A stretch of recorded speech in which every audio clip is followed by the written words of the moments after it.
दोस्तों, अगर आपके घर पे भी कोई सरकारी सर्वे या जनगणना वाली टीम आई है और आपने बिना सोचे समझे उन्हें ये 3 डॉक्यूमेंट दिखा दिए हैं, तो बधाई हो, आप अपने ही घर के बाहर सरकारी नोटिस लगवाने की तैयारी कर चुके हैं। सोचिए, आप अपने घर में सुकून से बैठे हैं, उसी वक्त वहां आकर आपका कोई दरवाजा खटखटाता है और खुद को सरकारी कर्मचारी बताता है और आपसे आपके मकान के कागज मांगता है। वहीं आप डर कर कागज दे देते हैं। पर क्या आपको पता है कि आपकी एक छोटी सी गलती से आपका मकान या आपकी जमीन किसी और के नाम पर ट्रांसफर हो सकती है? आज की इस वीडियो में देखिए कि जनगणना के नाम पर देश में क्या बड़ा खेल चल रहा है, नहीं तो आपको रास्ते पर आते देर नहीं लगेगी। नमस्कार दोस्तों, मेरा नाम है अतुल वर्मा और मैं एक रियल एस्टेट सलाहकार हूँ। दोस्तों, सोचिए कि आप अपने घर में अपने परिवार के साथ सुकून से बैठे हैं और उसी वक्त अचानक बाहर एक गाड़ी रुकती है, दरवाजे पर जोर से दस्तक होती है। आप बाहर जाते हैं तो सामने 3-4 लोग गले में एक ऑफिशियल तरह दिखने वाला आईडी कार्ड लटकाए खड़े हैं और उनके हाथ में एक बड़ी सी फाइल है और वो आपसे बड़े तमीज से कहते हैं कि सर, हम सरकार की तरफ से एक सरकारी टीम है,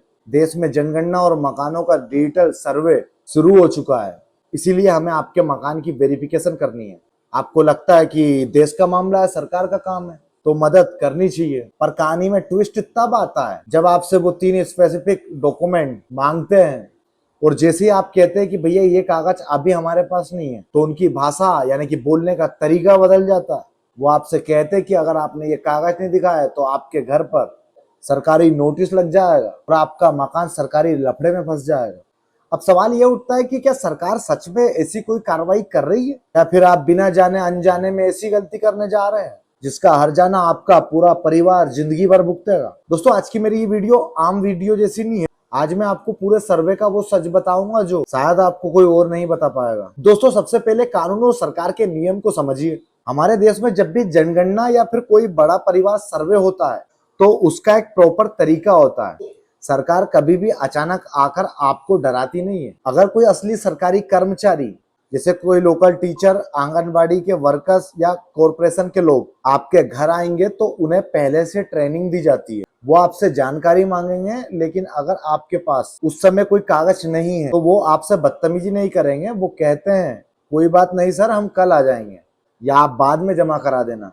और वहीं अगर कोई टीम आपको मौके पर ही डरा रही है, नोटिस लगाने की बात कर रही है या कह रही है कि अभी दिखाओ नहीं तो लीगल एक्शन होगा, तो ऐसी स्थिति में 99% चांसेस होते हैं कि वो कोई सरकारी टीम नहीं है, बल्कि स्कैमर या ठग है जो आपके डर का फायदा उठाकर आपको लूटने आए हैं। अब बात करते हैं 3 ऐसे दस्तावेजों की जिनकी डिमांड हमेशा ऐसे फर्जी लोग करते हैं और अगर आपने ये दे दिया तो क्या नुकसान हो सकता है। तो इसमें वो आपसे सबसे पहले तो ये कहेंगे कि वेरिफिकेशन के लिए आपका आधार कार्ड दीजिए। लोग डरकर अपना असली आधार उनके हाथ में थमा देते हैं। वो क्या करते हैं, अपने मोबाइल से उस आधार का फोटो खींचते हैं या कोई अनवेरिफाइड ऐप खोलकर उसका क्यूआर स्कैन करते हैं। दोस्तों, आज के दौर में साइबर क्राइम इतना आगे बढ़ चुका है कि आपके आधार डाटा और बायोमेट्रिक का गलत इस्तेमाल करके फेक बैंक अकाउंट खोले जा सकते हैं या आपके नाम पर फर्जी सिम कार्ड निकालकर बड़े बड़े कांड किए जा सकते हैं। जब पुलिस पकड़ती है तो नोटिस आता है आपके घर। मकान के सर्वे के नाम पर उनका दूसरा निशाना होता है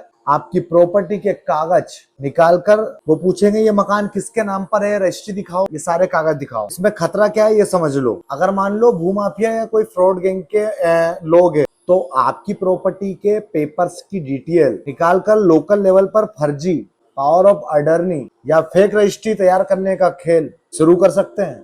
आप अपने घर में आराम से बैठे रहेंगे और पीछे से आपकी जमीन का सौदा किसी और से हो जाए। दूसरा दस्तावेज होता है आपका घर का बिल या फिर टैक्स रिसिप्ट। इन बिल्स में आपका कस्टमर नंबर, मीटर नंबर और प्रॉपर्टी आईडी होती है। इन डिटेल का मिसयूज करके ठग लोग फर्जी एड्रेस प्रूफ तैयार करते हैं। उन्हीं एड्रेस प्रूफ पर बैंक से बड़े बड़े लोन उठा लेते हैं। लोन का पैसा वो खाते हैं और बैंक का नोटिस आपके दरवाजे पर चिपक जाता है। काफी लोग सोचते हैं चलो ओरिजिनल डॉक्यूमेंट तो हमने अपने हाथ में रखा, उन्हें सिर्फ फोटो कॉपी तो दी है और फोटो कॉपी से क्या ही बिगड़ जाएगा। तो दोस्तों, यही आप सबसे बड़ी गलती करते हैं। जब आप किसी अनजान बंदे को अपना आधार या अपनी प्रॉपर्टी के पेपर की प्लेन यानी कि ब्लैंक फोटो कॉपी देते हैं तो उस फोटो कॉपी का मिसयूज करना सबसे आसान होता है। उस पर आपके सिग्नेचर को कॉपी किया जा सकता है, उसे किसी गलत जगह पर गवाह के रूप में लगाया जा सकता है या फिर किसी इलीगल एक्टिविटी में मिसयूज किया जा सकता है।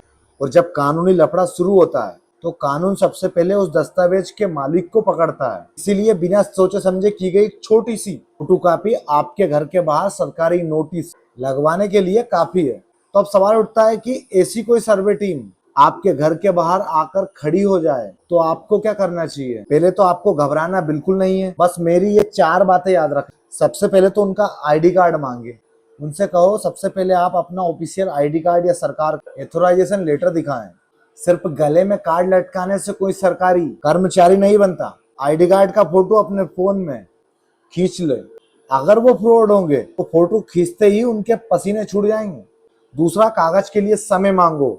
अगर आपके पास कागज नहीं है या आपको थोड़ा सा भी शक है तो सीधा कहो अभी घर के बड़े सदस्य बाहर है या कागज लोकर में, आप कल सुबह आइए। एक असली कर्मचारी होगा तो इस बात को मान जाए, लेकिन अगर एक चोर या ठग होगा तो आपसे जबरदस्ती करने की कोशिश जरूर करेगा। दूसरा, फोटोकॉपी का डीएक्टिवेट करो। अगर आपको फोटोकॉपी देनी पड़ रही है तो कभी भी प्लेन फोटोकॉपी मत दो। फोटोकॉपी के बीचों बीच पेन से लंबी लाइन यानी कि क्रॉस खींच दो। इससे वो फोटोकॉपी उस सर्वे के अलावा दुनिया के किसी दूसरे काम के लिए रद्दी हो जाएगी। चौथा है, मौका है अथॉरिटीज से कंफर्म करो। उन्हें बाहर खड़ा रख, अपने एरिया का पार्षद या फिर वार्ड मेंबर या लोकल पुलिस स्टेशन में फोन करके पूछो हमारे इलाके में कोई सर्वे चल रहा है। और ये पूछने में बिल्कुल मत डरो, ये पूछना आपका हक। दोस्तों, डरना नहीं है, बस जागरूक यानी कि अवेयर बनना। और हमारा देश बदल रहा है और डिजिटल हो रहा है, लेकिन डिजिटल दौर में दुश्मन भी उतने ही साथी रो रहे हैं। आपकी एक छोटी सी होशियारी आपके परिवार और आपकी मेहनत की कमाई को सुरक्षित रख सकती है। और मेरी इस वीडियो को अभी के अभी अपने परिवार के ग्रुप और दोस्तों